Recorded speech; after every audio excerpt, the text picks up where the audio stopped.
책을 통해 제주의 현재를 들여다보는 책 속의 제주 이어갑니다. 모슬포에서 책방을 운영하는 신의주 책방지기와 함께하는데요. 2월에는 제주 신화를 주제로 많은 책들을 만나볼 텐데 오늘은 어떤 책을 가지고 오셨나요? 네, 엊그제인 2월 2일부터 그리고 또 4일까지 제주 원도심에 위치한 관덕정에서 탐라국 이춘국 행사가 열렸다고 전해지고 있습니다. 네. 2019년 이후에 무려 4년 만에 대면으로 진행됐던 만큼 볼거리가 아주 풍성했다고 전해지고 있는데요. 이 입춘굿은 제주의 모든 신을 불러서 행사를 고하면서 시작이 되는 굿이기도 하죠. 이때 모셔지는 신 중에는 영등할망도 있는데요. 이 영등할망은 제주에 진짜 봄을 가져오는 바람의 신으로 알려져 있기도 합니다. 입춘굿을 막 마무리한 오늘은요, 이 영등할망에 관한 이야기로 시작해 볼까 하는데요. 그림책 영등할망 제주에 오다라는 책을 가지고 왔습니다. 그러고 보니까 제주의 음력 2월을 영등달이라고 하죠. 영등할망 이야기가 궁금했었는데 어떤 작가가 쓴 책인가요? 네, 아주 따뜻한 이런 그림체가 인상적인 이승원 작가가 이 책에 그림과 글을 모두 입혔다고 하는데요. 이 서양화를 전공한 이승원 작가는요, 2006년 볼로냐 국제 아동 도서전에서 올해의 일러스트레이터에 선정되기도 할 만큼 국내외에서 인정받는 그림책 작가이기도 합니다. 많은 책을 내기도 했는데요. 삐삐, 아기 오리들이 연못에 살아요, 새들아 뭐하니, 경복궁 등을 쓰고 그리기도 했고요. 또 성주신 황우양, 나는 매일 밥을 먹습니다, 할머니의 사랑 약방, 숲으로 등의 그림을 그린 작가이기도 합니다. 영등할망을 어떻게 그림으로 표현해내고 이야기를 풀어갔을지 궁금하네요. 네, 이 책에서는요, 이 제주 여행에 온 주인공 지유와 그리고 또 아빠와 함께 용눈이 오름에 올라가서요, 정말 이 몸을 가누기조차 힘든 이런 엄청난 바람을 만나면서 이야기가 시작되고 있습니다. 바람이 센 걸 보니 영등할망이 지나가는 것 같다면서 아빠가 지유에게 말을 건네기 시작합니다. 지유가 영등할망에 대해서 궁금해하자 아빠가 설명을 하기 시작하는데요. 이 영등할망이 어떻게 해서 바람의 신이 되었는지를 시작으로 제주에 들어와서 무엇을 보고 또 무엇을 하는지가 이야기 형식으로 전개되고 있고요. 또 중간중간 제주는 어떤 생태 환경과 또 문화가 있는지 정말 알차게 정리된 그림책이라고 볼 수 있습니다. 책을 펴낸 한림출판사에서는요, 서평을 통해서 신비롭고 아름다운 제주의 자연 환경과 동식물, 그리고 제주만의 독특한 문화를 엿볼 수 있는 지식 그림책이라고 했는데요. 아울러서 이 직접 영등할망 바람길을 따라가면서 읽어보면 더욱 와닿을 체험형 독서 활동하기에 좋다고 설명되어 있습니다. 온 가족이 함께 두루두루 읽기에 정말 좋은 책이라고 볼 수 있죠. 네, 작가가 직접 보고 체험한 제주를 그려내고 있다고 하니까 더 기대가 됩니다. 바람의 신 영등할망 어떻게 소개가 되고 있나요? 네, 먼저 이 책에 나온 내용으로 조금 요약을 좀 먼저 드리자면요. 아주 먼 옛날, 바람이 몹시도 정말 심하게 불던 날입니다. 물고기를 잡으러 나온 어부들이 세찬 파도와 바람에 휩쓸려 외눈박이 섬으로 떠내려갔다고 합니다. 이 섬은 사람을 잡아먹는 아주 무시무시한 외눈박이 괴물들이 사는 곳이었는데요. 이 모습을 본 영등할망이 괴물들 몰래 어부들을 숨겨주었고, 먹잇감을 놓친 외눈박이 괴물들이 잔뜩 화가 나서 영등할망을 죽이고 깊은 바다로 던져버렸답니다. 파도를 타고 마을까지 흘러든 영등할망을 보고 마을 사람들은 몹시도 슬퍼했다고 하는데요. 이 할망을 기리면서 모두 함께 정성껏 제사를 지내고 사람들의 눈물과 마음이 한데 엉켜서 영등할망이 비로소 바람의 신이 됐다고 전해지고 있습니다. 매년 음력 2월 초하루면 제주를 찾아와서 보름 동안 머물다 돌아갈 때 치마폭에 씨앗 주머니를 꺼내서 오곡과 해산물, 꽃의 씨앗을 넉넉히 뿌리고 섬을 떠난다고 전해지고 있습니다. 네, 음력 2월 초하루면 제주 곳곳에서 영등굿이 울려지는데 가장 유명한 게 칠머리당 영등굿입니다. 유네스코 세계 무형유산에도 등재된 귀한 자산이죠. 네, 맞습니다. 말씀해 주셨던 것처럼 매년 음력 2월 초하루면요. 지금도 어김없이 도내 마을 곳곳에서는 영등굿이 열리기도 합니다. 또 영등할망을 잘 모셔야 그해 풍농과 풍어를 가져다 주는 것은 물론 가족들의 건강도 지켜준다고 믿기 때문인데요. 또 말씀하신 것처럼 이 칠머리당 영등굿은요. 지난 2009년에 아주 독특하고 또 귀한 유산임을 인정받아서 유네스코 세계 무형유산에 이름을 올리기도 했죠. 이 영등할망은 제주시 애월읍 기덕리로 들어와서 보름 동안 섬을 구석구석 둘러보고 우도로 나간다고 전해지고 있는데요.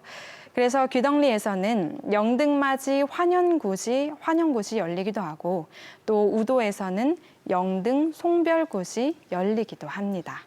귀덕일리에는 영등할망 신화공원이 조성되어 있어서요. 이 신화를 보다 더 재미있게 체험해 볼 수도 있습니다. 책에서 구체적으로 영등할망을 어떻게 그리고 있는지 궁금하네요. 네, 그럼 책 속의 문장으로 좀 읽어드리려고 하는데요. 다 소개할 수는 없어서요. 중간중간 추려서 낭독해 드릴게요. 네. 오늘은 음력 2월 초하루예요. 저 먼 바다에서 영등할망이 기지개를 켰어요. 매서운 바람을 이끌고 구름 치마를 펼친 채 제주 서쪽 마을 앞바다에 발을 디딘 영등할망은 이제부터 보름 동안 제주 나들이를 할 거예요. 오랜만에 제주로 돌아온 영등할망은 가장 먼저 한라산에 올랐어요. 안녕하신가? 쩌렁쩌렁 울리는 영등할망 목소리에 낮잠 자던 오백장군이 화들짝 놀라 얼굴을 찌푸렸어요. 그러자 느닷없이 온 골짜기에 안개가 자욱해졌어요. 영등할망은 남쪽 바다로 갔어요. 바다에 바람이 휘몰아치고 거센 파도가 일었어요. 고기잡이에 나선 배는 한 척도 없었지요. 돌고래들만 신나게 바다를 헤엄쳤어요. 영등할망도 돌고래들을 따라 후 하고 깊은 숨을 내쉬어 보았어요.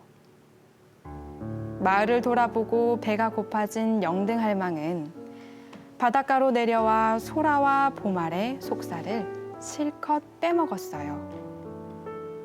어찌나 많이 먹었는지 바닷가에는 빈 소라 껍데기만 나뒹굴었지요. 어느덧 영등할망이 제주에 온 지 보름이 다 되어가요. 영등할망은 치마폭에 숨겨두었던 씨앗 주머니들을 꺼냈어요. 너른 들녘에는 오곡의 씨앗을, 바닷가에는 해초와 해산물의 씨앗을 휘휘 뿌렸지요. 길 따라 예쁜 꽃씨들을 흩뿌리는 것도 잊지 않았어요. 영등할망의 여정이 참 흥미진진합니다. 그림이랑 같이 보면 더 생생하게 다가올 것 같네요. 제주를 여행하는 기분도 들 것 같고요. 네, 맞습니다. 앞서서 이 한림 출판사에서 이 책을 가리켜서 지식 그림책이라고 표현한다고 말씀을 드렸었는데요. 네. 이 할망 이야기 사이사이에 우리 제주의 문화나 그리고 또 이 자연 생태의 그 어떤 내용이 그림과 함께 아주 세세하게 설명이 되어 있어서요. 이 책 한 권으로 제주 여행이 가능하기도 합니다. 책에서는 두 페이지마다 영등할망 여정을 소개하고 또 이어지는 두 페이지에서는 제주를 소개하는데요. 이를테면 영등할망이 한라산에 올랐다는 이야기 뒤에는 지구에서 하나뿐인 구상나무 숲 한라산이랄든지 노루들의 보금자리 등 이 한라산의 식생과 특성에 대해서 소개하고 있고요.